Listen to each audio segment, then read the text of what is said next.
Hello again, everyone. Super excited to be back on stage again. Thank you for joining us, and thank you for joining us today as we honor veterans, and especially as we honor women veterans. So many of you may know that women veterans make up about 15% of the United States military.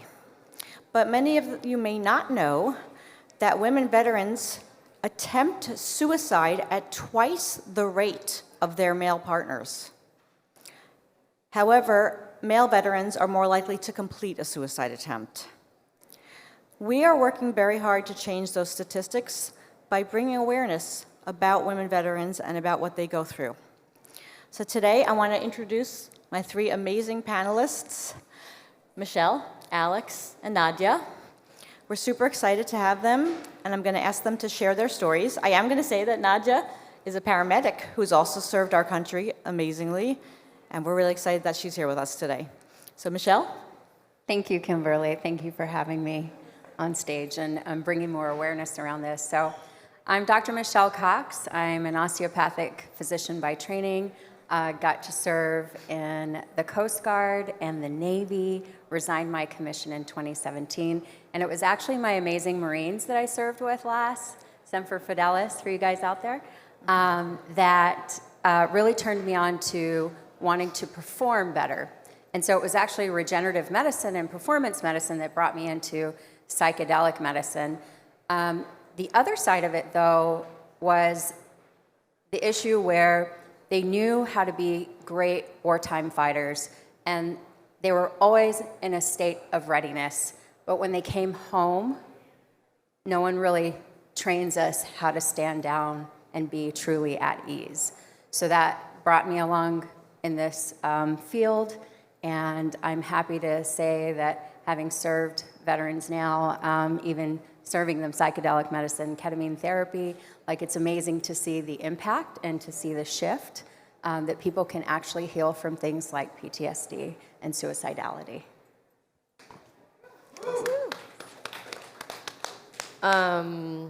It's awesome. Awesome to be here. I'll give a shortened version of my story, but first I just want to say the why of why I'm here, I think, is the most important piece. It's because representation matters across the board, and if it wasn't, and why I'm actually sitting here, if it wasn't for a Heroic Hearts project. So just big heart always. They were the only nonprofit that I reached out to that wanted to incorporate having all-female retreats and realize the female veteran retreats and realize the importance of that. There are a lot of nonprofits that are helping veterans in this space, but they were the only one that came back and said, yes, we understand and we need to do that. Along with females, they also incorporated doing LGBTQ retreats and realizing the importance of looking at minority groups within the veteran space. So I just want to state that overall of why I'm here is because they exist. And then my story, in short, there was a female, well, let me just back up. We were at war for 20 years, as everyone knows. It took 10 years for our government to recognize that 50% of the population in Afghanistan were female, which is humorous at best. So about 2010, they created a program called the Cultural Support Team Program, which was to circumvent the rule that women could not be in combat. And they created this program. I signed my name on the dotted line and was like, I'm going to try this. I didn't really like rules in the military, so I probably shouldn't have joined in the first place. And the idea to serve in combat alongside Rangers, Navy SEALs, Special Forces was honestly what I grew up thinking I wanted to do in the first place. So I joined that program, went on my first deployment in 2011 or 12, and ended up becoming in charge of the program and served for another 8 years within the Special Operations community. And I'll wrap this up here. When I got out, the reckoning and realization that once you're a veteran, there's only one demographic that people are acknowledging. One.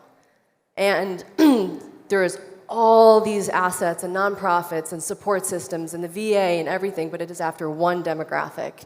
And that's not to say that I'm sitting here as a victim in any way, shape, or form, but it is to say that that is something that needs to change.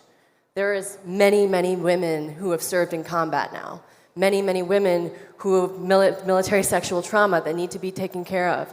There's so much that has happened to us, and not just women. Any sort of minority veteran does not get taken care of in the same way. Because you say CST, can anyone raise their hand and know what that is besides the two guys from Heroic Hearts Project? No one's ever heard of that, right? But you say Navy SEAL, whoo!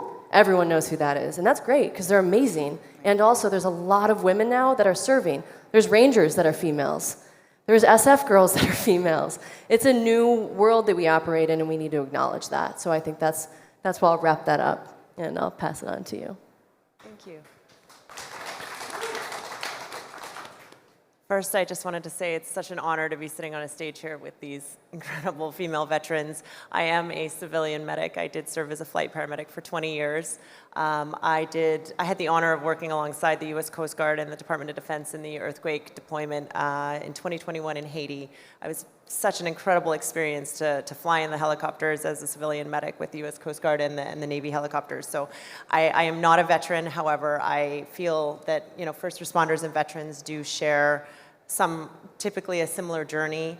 Mine might be a little bit different in that my deployments were 4 on, 4 off every day for 20 years. So my shift work, it just gnaws at you very, very slowly. It's very subtle. It's not this probably wild swings from being deployed to then coming back home, because I'm always at home usually. And so I just absolutely loved the job of helping people and serving people medically. I loved practicing aviation medicine, and just the physical demand and the mental demand on the body just grinds away at you. So for me, my journey through PTSD and healing was this very difficult. It took me years to even realize I had it, because it's subtle. I couldn't put my finger on one incident or one call or one time that set me over the edge. It was just this kind of disintegrating slowly over the years.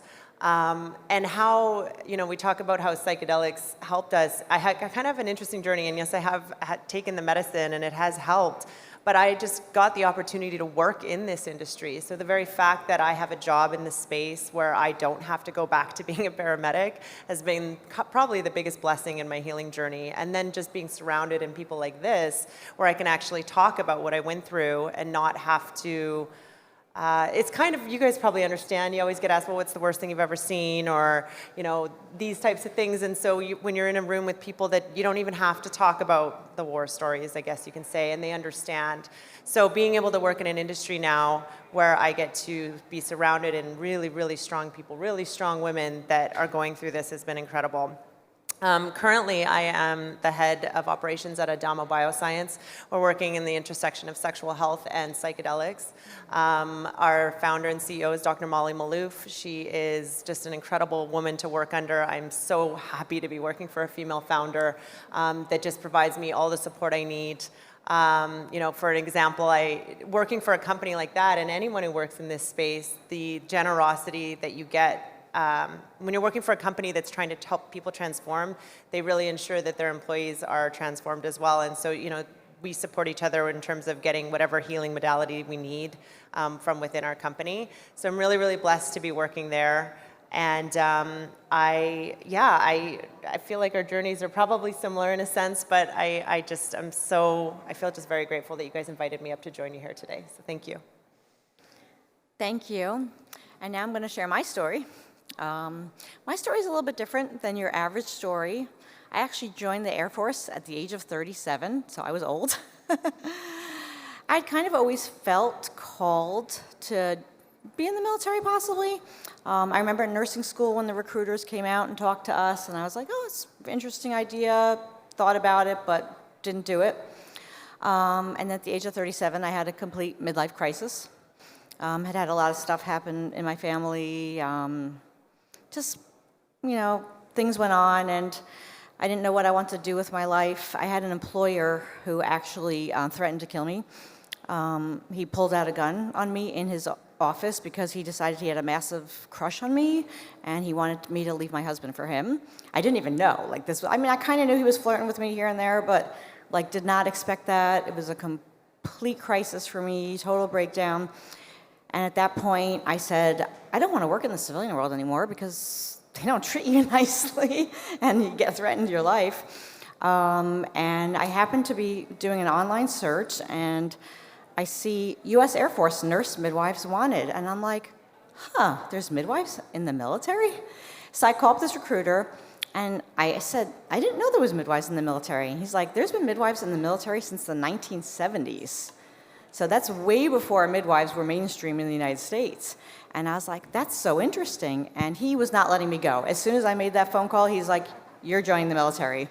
And then I said to him, well, I can't run. I've literally never run. I've never done a push-up. I've never done a sit-up. He's like, oh, don't worry about that. You don't need to do any of that stuff. Thankfully, I didn't listen to him. I actually signed up with a group of Marines who trained me and helped me get through commissioned officer training. I thank them every day because I never would have made it otherwise. And joined the military. I loved every minute of it. Can you imagine, in the civilian world, every single day you go to work, you do the same exact job. But you get into the military, and today you do your job, but tomorrow there's a ceremony, there's a luncheon, you're helping plan the Air Force ball. I loved it. It was so fun. And then I was in the bucket to possibly be deployed to Kuwait. I was super excited about it, nervous, but excited. And we did a training exercise, 3 o'clock in the morning. They call us in, and they say, there's been a nuclear attack on base. We need you to go and rescue patients. And they actually have patients that they've placed in a farm field that you have to go and rescue, and you get points, and your team can win a prize or whatever it is.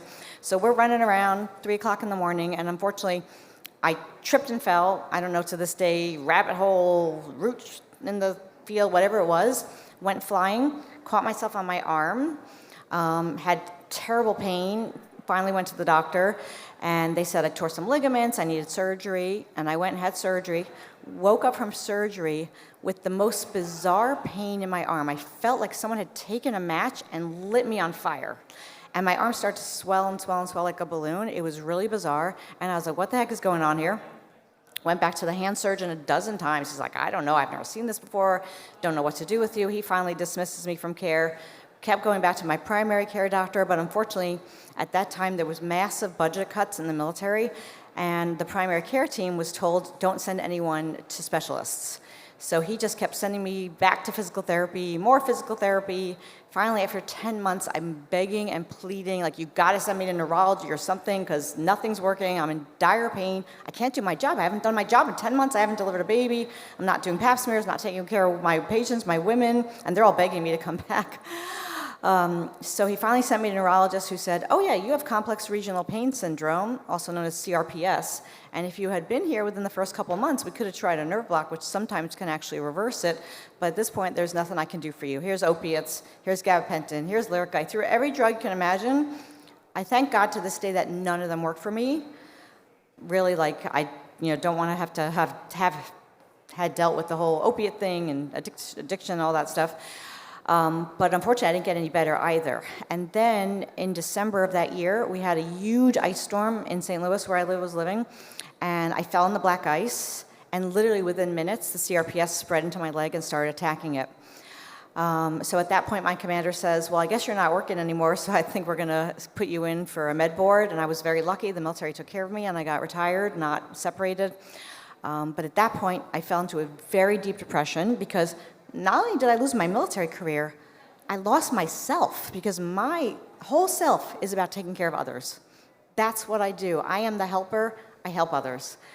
And at that point, I couldn't put a sock on. I couldn't put a shoe on. I couldn't get out of bed because if anything touched my skin, I felt like I was going to die. A friend of mine who also has complex regional pain syndrome sent me an article about a research study that was being done at the Hospital for Special Surgery with ketamine. And I immediately called them up. I said, how can I participate in this? So they said, we're going to put you on a wait list. 6 months later, they called me. I went in for a dozen different appointments, and they finally told me I was accepted into the study. I got admitted to the hospital for 5 days and got the real drug, not the placebo. And I had ketamine, and it saved my life. I literally came out of the hospital was able for the first time in 3 years to put a shoe on, a sock on, a blanket covering my foot. It was unbelievable.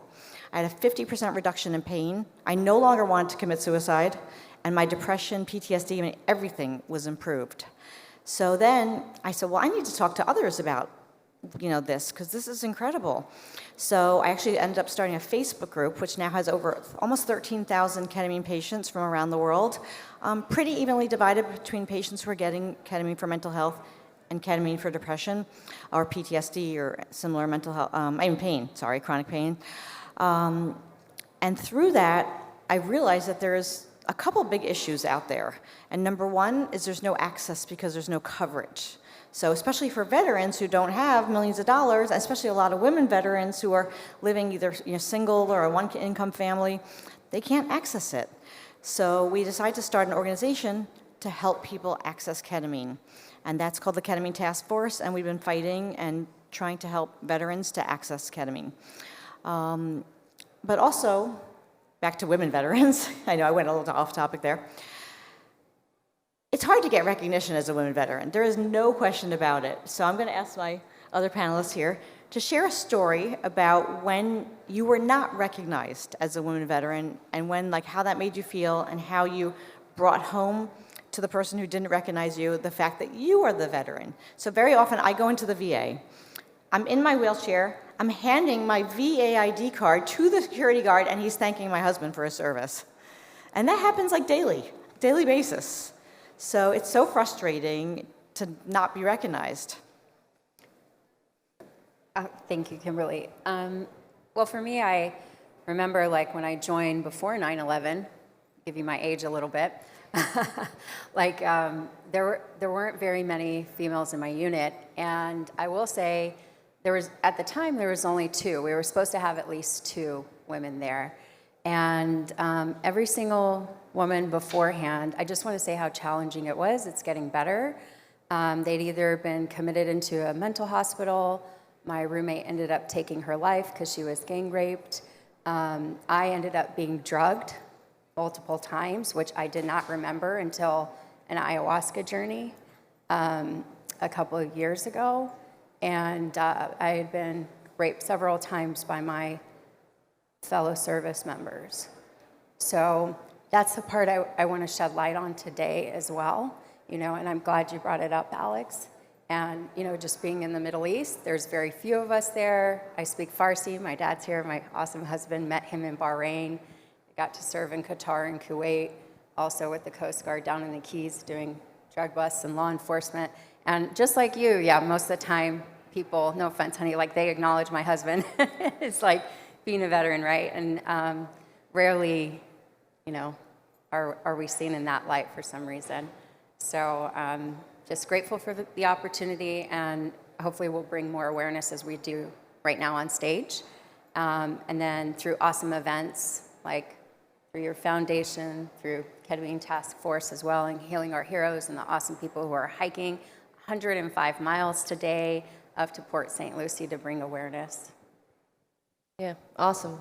Kind of struggling with this question, if I'm honest. Because I could sit here all day long and tell you stories about how women are marginalized in the military. And I don't know if that's fully why we're here, right? When I joined the Special Operations community, I think there was maybe a handful of us, I had a man say to me once, I'll be very specific, I had a Delta operator say to me once after multiple missions in Afghanistan, Alex, I don't like gay people, but you're all right. Cool, thank you for your permission to exist. That's daily, Either it's sexual abuse or it's emotional and mental abuse. But again, that's not why I'm here. And not only have I moved through that and let that go, but the men in my life who I did serve with that have recognized my service, have honored my service, are the people I keep in my life now. And with that, I think what we're here to talk about is psychedelics and what matters with the healing modalities that we're utilizing. And I think the previous panel, some of the doctors I've met and spoken with previously, and appreciate, how they're trying to infiltrate the VA and do good work. But I will say again, if it wasn't for heroic hearts, I would not be alive, and that's a problem. The VA has a system, and probably the civilian sector too, I do not know off the top of my head, but it's called treatment-resistant depression, right? Which means you have to take a multitude of SSRIs or anti-anxiety medications or depression medications in order to even qualify for the ketamine treatment that they may or may not offer at their facility. That is a problem. I was on a wait list for ketamine treatment at the Seattle VA for 3 years. If I would have waited that long, I would be dead.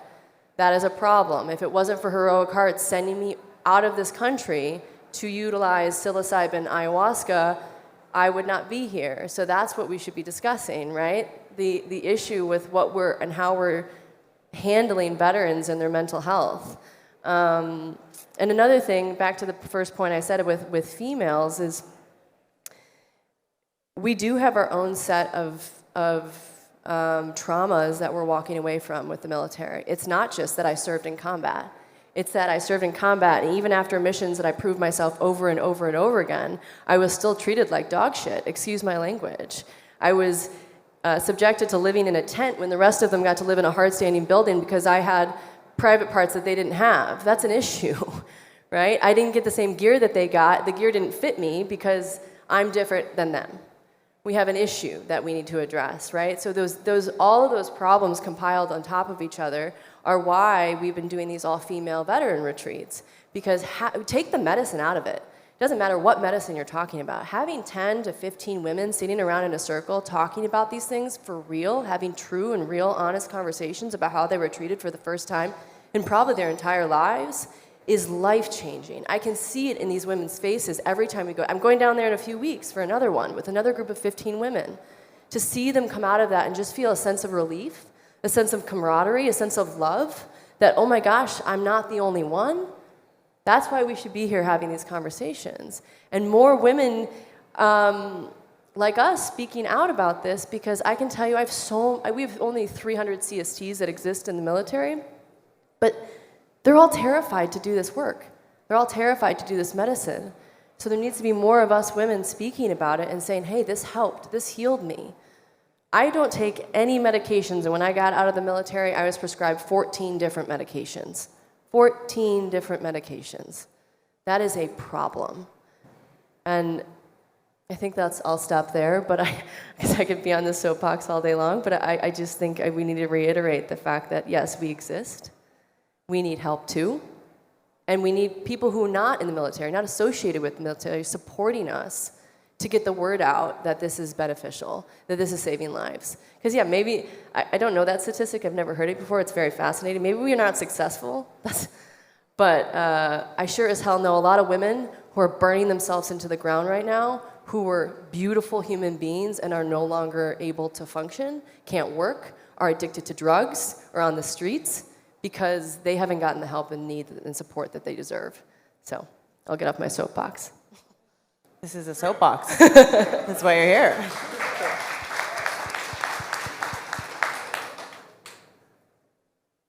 So I had to think about this because it's very specific to the veteran experience or military experience, but when I think about my work, I'm actually from Canada, and I served as a flight medic in Canada.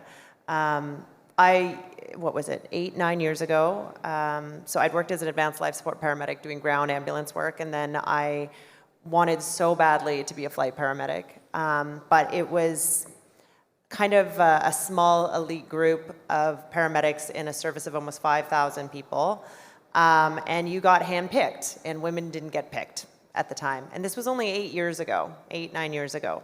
And I applied, and I was a mentor, I was a teacher, I was a preceptor, I would like to think I was excellent at my job, and I still did not get picked. My students that I trained would get picked to be a flight paramedic before I got the chance. So they finally changed, our union finally got after it and changed it, and it was based on merit, and I did get the opportunity to join. And then the station that I was stationed at did not have a female locker room. It didn't have, so I had to have my locker in our supervisor's office, who I would have to sit and wait while he was on the phone to go in to get my stuff to start my shift. So just these little things that just kind of nag at you that are quite annoying, and so then you just get a little bit angrier, a little bit more frustrated, and then now you're being a bitch is what you get, right? So when I'm being assertive and asking for my needs, I'm not a good leader, I'm a bitch. And so that's the kind of attitude that I had to kind of wade through over a 20-year career. I would like to say that it's significantly better now. I love the fact that I got to train some incredible women underneath me as a flight paramedics as well. I'd say it's a lot more equal. There's a lot more equality in the last few years. But the biggest thing that I pushed for, and I noticed from the start of my training to the end, and you kind of mentioned it, like, just little things like uniforms, but just the way that we practice, the way that we work. Women do function differently in their job. We are natural carers, we are natural healers. We have an instinct that men often have to learn that we are born with.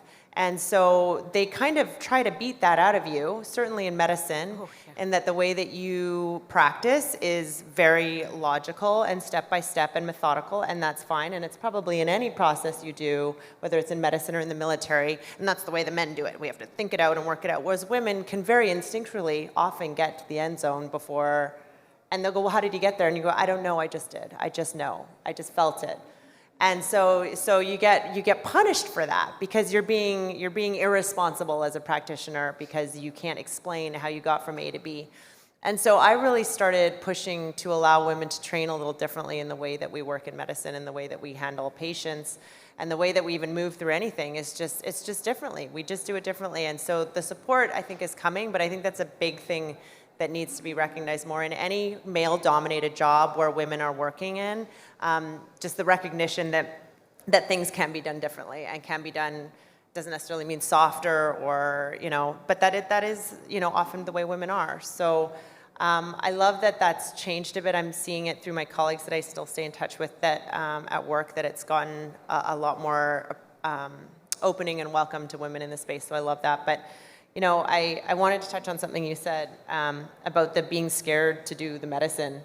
If I can jump into the psychedelics thing. I've been working in the psychedelic industry for 4 or 5 years, and I don't really say this often, but I don't like psychedelics. I don't like taking them. I don't want the, people, they terrify me, and I have done the work, but I feel like it's a particular box that veterans and first responders, law enforcement, anyone, you keep it over here, closed, and then you walk around it and you carry on with your life, and you do not want to open that box. You've got it nicely packaged away, you're sealed up, you don't have to look at it, you don't have to deal with it, and it's terrifying. I am terrified, I start to shake if I even think about doing a journey. The neat thing is that it actually is really beautiful in the end, and I'm always surprised at how my mind takes care of me. I always think, we're going to go dark. This is going to be really bad. This is going to be terrible. And then it ends up being actually a really beautiful journey. And so I think just being able to talk to other veterans and first responders and people who've taken these journeys to say, you know what, it's not going to be as scary as anything you've seen in real life. I can promise you that. And so you've already seen it. You've already been through the worst. This part can be really, really beautiful. So it's just the opportunity to share that with people, to not be scared. I'm still scared though, but I tell myself to not be scared. Can I say something to that too? Yeah, I love that. What was I just going to say? My brain. I think another problem piece, and I hate to bring it back to the way our system is, but I think we all are very aware of that or we wouldn't be here, is the telling you're broken. I'm going to keep telling you you're broken and keep telling you you're broken until veterans believe it so deeply it's wrapped around their entire identity. Yes. And we need to move away from that. I spent a year as they, med boarded me out, which is not how someone wants to go out. Like that, especially when your ego was as big as mine at a young age, right? Like that was not the way I wanted to leave the military. And they tell you you're broken for so long that you just, well, there's no way out of this. There's no way out of this box.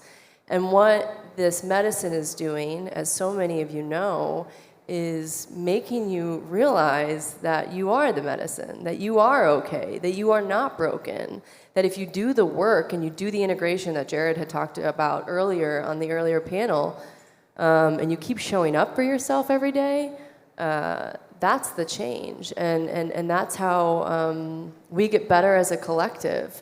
But so many veterans I meet on a regular basis, they come to me and their diagnoses are wrapped around them so tightly that they don't know where they start and that begins. And that is a problem.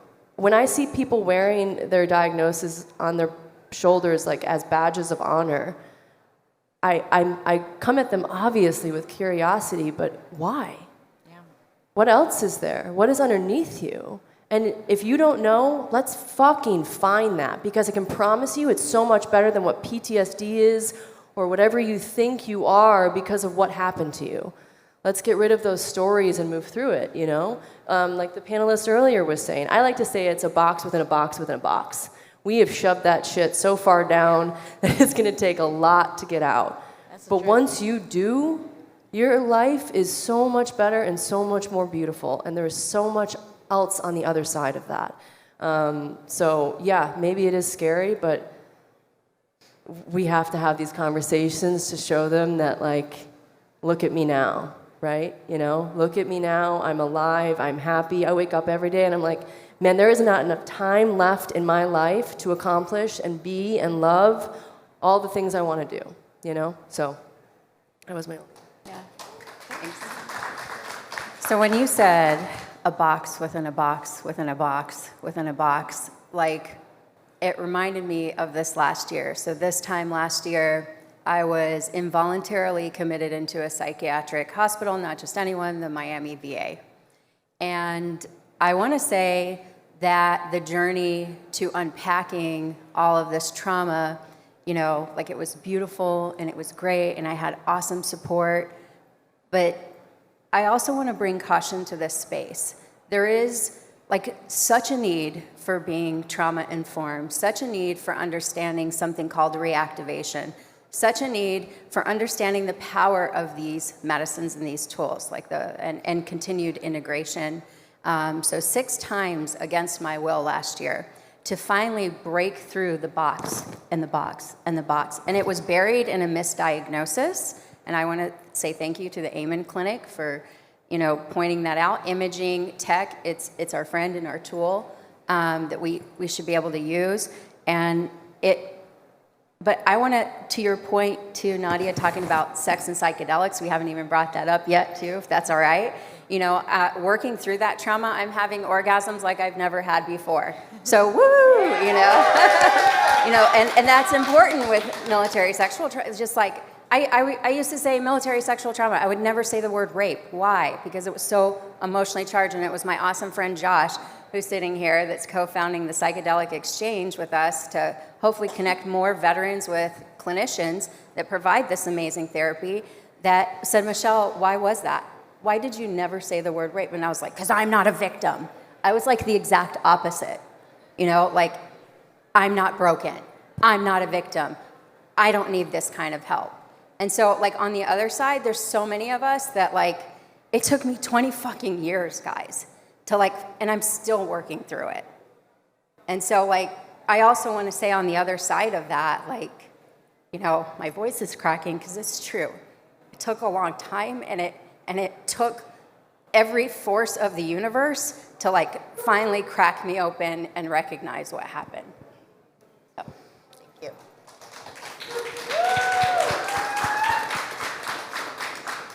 Michele, that's, like, so amazing. Like, just sharing that with us. I will say that my box is not open yet. And not only is it not open, it's locked with chains and chains and chains on top of it. And I'm still working on different areas, and I'm not ready to open that box yet. But that is something so important, because unfortunately, so many women are, I don't know if I want to use the word victims, but have had or experienced sexual assaults, whether it's a full-on sexual assault or whether it's like my boss who tried to threaten me that he was going to kill me. And that was not in the military, that was pre-military service. So unfortunately, you know, many women do experience that. And I really feel that, you know, psychedelic medicine is a real way to heal that. And like Alex brought up, it's not always easy to do that in a mixed setting or a mixed retreat. So that is one reason that Healing Our Heroes, our new retreat organization, is going to be having women-only retreats. Our very first one is going to be in April. Those are ketamine retreats, and the reason, so we think Healing, you know, Heroic Heroes is like there's so many amazing organizations out there, but for us, we did one retreat out of the country, and there were some issues. We had 2 veterans, me and another veteran who has some major accessibility issues, who we realized when you're out of the country, you're not always near medical care, and one of those veterans got sick, and we weren't able to get him right to the medical care he needed. Thankfully, it wasn't serious in the end, but it just it brought home the fact that we need to be able to have these retreats in the United States. So after a lot of talking, we decided to found a second organization called Healing Our Heroes in order to bring our heroes on retreats in the United States, starting with ketamine, eventually hoping to go to MDMA as it becomes legal, psilocybin, ayahuasca as they all become, God willing, legal. And they're going to be in Florida, California, and Hawaii. We did our first retreat in Hawaii. It was absolutely incredible. We had 5 veterans we brought out for amazing healing. And that's why we're planning our next one. We're going to be having a second retreat in Hawaii in March, which will be also mixed men and women, but then we're going to have our first women-only retreat here in South Florida in April. So if anyone is interested in coming, please reach out to me. And we're very, very excited about that. We have some amazing practitioners we're going to be working with. Hopefully Michelle's going to be coming on that retreat. So we're really excited about that. But like everyone here brought awareness to, we need to get the word out about women veterans and about the thing women veterans experience. So after much talking with the FDA, because we're working to try to get ketamine on label, approved for major depression, and we picked major depression because treatment-resistant depression falls under major depression. PTSD falls under major depression. Anxiety falls under major depression. Everyone who has anxiety is majorly depressed. So the FDA told us that that was the broadest definition that we could go for to try to get it on label. So we are working to try to get major depression on label so that insurance companies will reimburse it. So everyone will have access. So the VA will start offering it to everyone. But one of the big things that our advisor told us is you need to bring awareness to the public. And so after doing a lot of thinking and speaking to a lot of people, I said, well, there's another issue. It's not just the issue of access. It's also the issue of women veterans being invisible, being ignored, being forgotten. So how can I combine the 2 issues? So we decided we're going to be making a 6-part docuseries about women veterans, the forgotten veterans, and how ketamine is saving their lives. We're super excited about it. We're going to have an episode about chronic pain. We're going to have an episode about homelessness. We're going to have an episode about domestic violence. There's going to be an episode about major depression, PTSD, all those things. And we're actually going to have an episode talking with a nurse who used ketamine on the front lines of Vietnam and how they found that people in Vietnam who were treated with ketamine, they noticed that they had lower rates of PTSD when they returned home from the war. So I'm really excited about this project. And if you guys want to learn more, please reach out to me anytime. And did anyone have any other things to add? And Yeah, just one last thing. If I want to touch on what you said because I think it's really important regarding bringing awareness and also not taking these things lightly, these medicines lightly. I don't want to sit here and be negative, but I do think it's important to bring up that there are veterans who are maybe going on 1 or 2 journeys and then coming back, and then they're facilitating or leading other veterans, and I see that as the blind leading the blind. yes. That is dangerous. And that's not just in the veteran space, that's in the civilian space too, right? These are very, very powerful modalities that have been utilized by indigenous people forever. And I do agree that we need to bring them to the States because we need to save lives, and also we need to do that the right way. Yes. I have been on a retreat in the United States with veterans, and frankly, was not safe because it was the blind leading the blind. Aye. And that is not okay. And then I had a similar situation happen down in Mexico with Heroic Hearts with my mental state. And because of the indigenous facilitators who have been doing this for forever and know exactly what they're doing and how to do it, that we just don't have the, maybe even the capacity to understand at this point as a Western world, brought me back, you know? Not by death by any means, but by my mental state. And so I think it's important to touch on, like, yes, we need to bring this to the United States, but if we don't do that properly and incorporate the indigenous community, their voices and their knowledge into what we're doing, we are missing a vital piece of this pie. And maybe that's not for ketamine, maybe that's not for MDMA, Right. because those are synthetic substances, but for those plant medicines, we absolutely need to bring them into the conversation. Or I don't feel comfortable doing plant medicines in the United States without those facilitators sitting next to me, because they know what they're doing. So, Yeah, that's no, the lesson. 100% experience I can't say that word. Facilitators is extremely important. And like when you're doing things like ketamine, having the appropriate clinical staff as well, having the appropriate. So like I went on a retreat and they didn't have an AED, and I'm like, you need to have an AED on hand. Like, God forbid you have an emergency. Like, that should just be standard of care. You gotta have the proper medical equipment. So yes, before you go on any retreat, make sure and ask those questions. Make sure your facilitator has the knowledge, knows what they're doing, has the experience. Ask them how long they've been doing this. And find out who your clinical staff is, who's gonna be taking care of you when you're under. What are you gonna do if there is a medical emergency? How close are you to a hospital or medical care if it's needed? I actually know someone who is a shaman and runs ayahuasca retreats in Florida. And they had a guy who thought he was having a heart attack during ayahuasca, and thankfully they did have the appropriate medical care, and they're only 5 minutes from a hospital, so the ambulance came out and evaluated him, and thankfully it was just the medicine. He was not having a heart attack.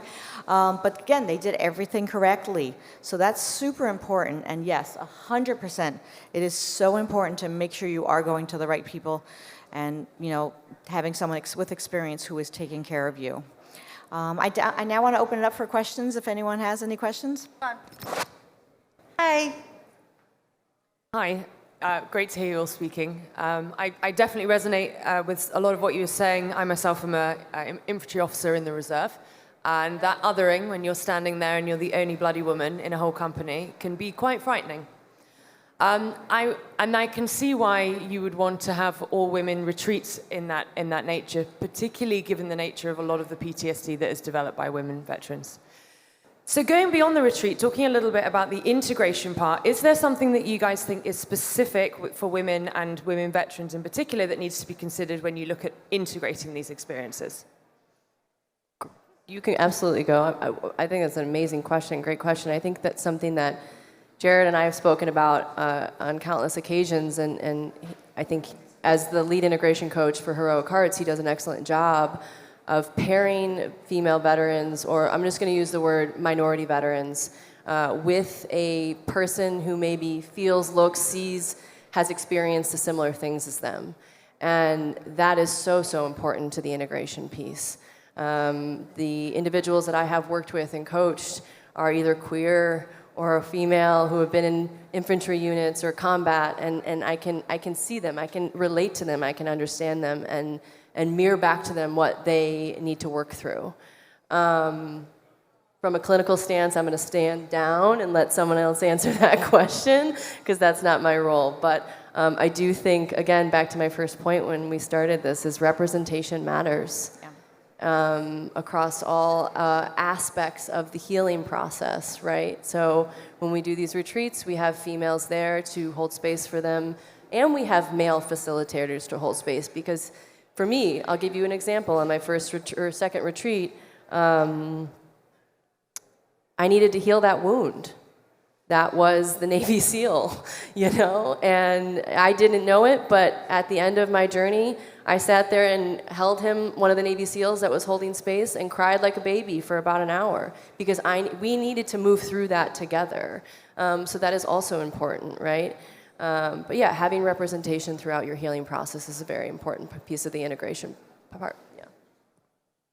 I was just going to add a little bit about a bit of the space that I'm working in, which is kind of beyond what happens after the healing, and you're kind of going back into the world. You're building your relationships back again. If you were like me, you probably maybe did a lot of damage to your relationships. You might be single again. You might be struggling to date. You might be lonely. So these types of things. So Adamo, we just launched a cohort. It's called the Adamo Method. This is for couples, singles. It's basically an 8-week program that helps people develop intimacy, and it's a sex program. It's really how to have sex again. And this is not for people who are in trauma healing or traumatized or in an active diagnosis.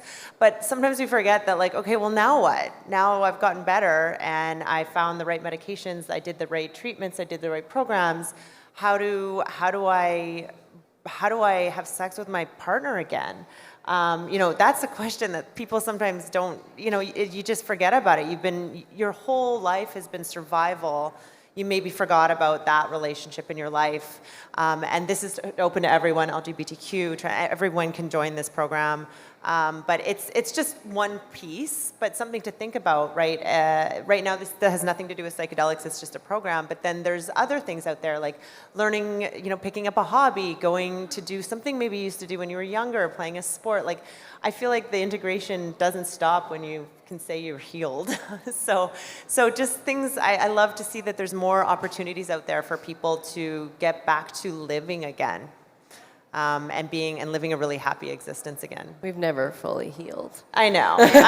Can we just pretend for a little bit? We keep growing. To your question, I loved your question. I feel that there needs to be more light shed around, like what I call divine feminine or divine masculine, or mature feminine and mature masculine, and like healing those bonds. And there's sacred circles that happen. And so I am speaking to the consciousness of psychedelics right now versus recreational or medical, some say spiritual, but I say consciousness. And so I feel like that's also a very important part of the container to elucidate. I will just say one last thing because you reminded me of it is, I think it's Ram Dass who says the difficulty of living with an open heart in an unhealed world. I'm messing up that quote, so I apologize, but I think that's difficult, right? I come back from a retreat and I feel so loved and so centered and so together, and then you go and you look at the news, or you realize another shooting happened in another gay club, or another female friend of yours was raped, or you name the thing, right? It's difficult. So that's where integration comes in. That's where doing your daily practices comes in, to keep yourself grounded, centered, and focused on yourself and what you can control. So I think that's a big piece of that pie. Hi, my name is Bia Labachi. I'm sitting here with my wife, Clancy Kavner. We're co-founders of the Chacruna Institute. I'm going to ask you to give me your permission to make a short comment, just not a question, because I'm just really so touched by this panel. I want to say that I'm so sorry that you were raped so many times. And I want to say that's really made me emotional. And I thank you for your courage to come here and say that. And that's really just really incredible. I still have one question. I also want to tell you that I've been drinking ayahuasca for 26 years, and I'm also terrified. But we don't call it terrified, we call it respect. It's normal to be afraid of psychedelics. If you're sane, you're afraid, and it's normal, and that's how it happens. We're co-editing a book called Women and Psychedelics. I already feel guilty that I don't have queer psychedelic women, and so I really want to thank you for this panel. It has really blown my mind open, and that's the end of my commentary. And my question is, I'm also not American, although I have an American citizenship. As a foreigner, somebody that was not educated in the U.S. to love the veterans and understand and have this rhetoric again, about the heroes and all that. I wonder if there's a lot of emphasis on the damage that the veterans feel on them, but not so much emphasis on the political discussions about the military complex industry that exists, that create all the wars, that create all these damages. I don't see this political dimension so much mentioned, or how do veterans maybe feel about damages that they inflicted on others. And so I think it would be good to politicize more our movement. I want to make a question. How do you feel about that? Yeah, I'd love to answer that question.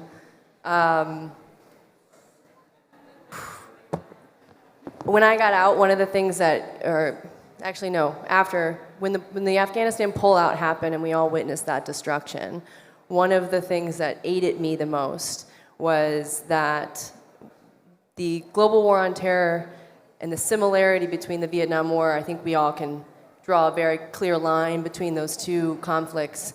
And the difference, the quintessential difference, was that Vietnam veterans came home and they started fighting back and saying what we were doing over there was wrong.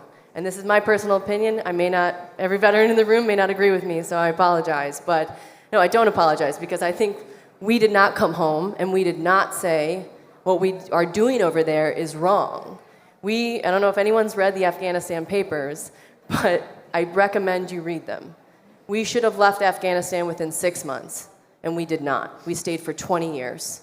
That is a problem. So yes, I love that question. And also, I will push back a little bit and say, I wrote a poem today exactly about this, that people thank us for our service, and then they don't realize that you paid for me. You made me. Your tax dollars created us. So you can sit here on whatever political spectrum side you want to sit on, but you didn't do anything about it either, my friends. And we are all connected. If you've done any ayahuasca, I am you and you are me, right? Yeah. So any conflict I was in, so were you. Anyone else have any questions? Yes. I am Michele Cox's husband. I just wanted to there's a lyric to a song that really resonates with me. And it's, we want more than this world has to offer, and we want more than the wars of our fathers. And we ride into adulthood on this quest to find meaning. And some of us choose to join the military to find that, who am I? And we rely on the judgment, and we trust in the people that are older than us to navigate the world, to know what is worth fighting for. And we're just full of chemicals and hormones and ready to go kill something because we think somebody's threatening our family. But when something like Afghanistan happened, I have friends that were on the ground at Tora Bora, and they wanted to go up there and they wanted to kill Osama bin Laden. And they didn't let him because they thought the optics would look bad if we lost too many people. And if we were to go forward in time, if we lost 5,000 service members finishing that in 1 month, it would have been worth it. And it's just, I see that with psychedelics, is that it helped me see that there's more to this world than my physical reality. And it's awakened to me that this life is not so serious, that it's not the permanent state of our souls. And that's a reality for me, and that helped me in this last year, while Michele was dealing with that, to not take my own life, to think that I have a reality that extends beyond this life, and I need to give myself forgiveness for now. So I forgive the people that didn't have the judgment to end this conflict sooner, and I'll see them again when I come back. So, thank you. Yeah. Do you guys want to comment on that? Say that again. I know it's not a question, but any comments? I just want to say that the word I think of that is the moral distress that we all feel. And psychedelics it doesn't matter what the moral distress is that we're feeling, whether it's you served in the military and you harmed people or you harmed people on the other side, whose side you're on, it doesn't matter. We all face moral distress at some point, and psychedelics can heal that specifically. So that's all. And the importance for elders in this space too, Yes. Thank you. 26 years. I love to just sit and listen, like acknowledging our elders in this space and shifting, what are we telling our children to, and how are we healing transgenerational trauma? Yeah, I mean, to just piggyback on that this is the opportunity to change that. Exactly to your questions of the political agendas that we are still waging all over the world right now.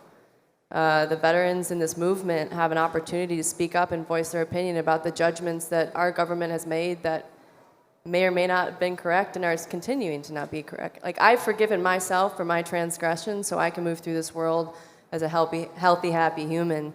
But psychedelics has an opportunity to change the mindset of a lot of people, and I think that that's another reason why we need to bring this to the forefront. And I think that many of us joined the military with the goal of helping. I don't think we went in purposely to wage war. I think we wanted to help our nation. We wanted to help the cause of freedom. I mean, I know I went in to help other servicemen because I was taking care of women on the ground. I mean, that's what I do. I take care of women, or I did for 25 years until I got injured. So for me, joining the military was not about governments. It wasn't about big battles. It was about the everyday woman serviceman or spouse that I was delivering their baby. I was helping them win their battles with mental health. I literally did more mental health counseling than probably most of the psychiatrists on base because women came to me and they needed that support and that love. And that's why I joined the military. So I just wanted to bring that out there as well, because for me it wasn't about waging wars. It was about protecting our nation and protecting our other service people and helping them. Yeah. All right. Thank you so much, and thank you for your honesty and your vulnerability. Thank you for these goddess power queens. Woo!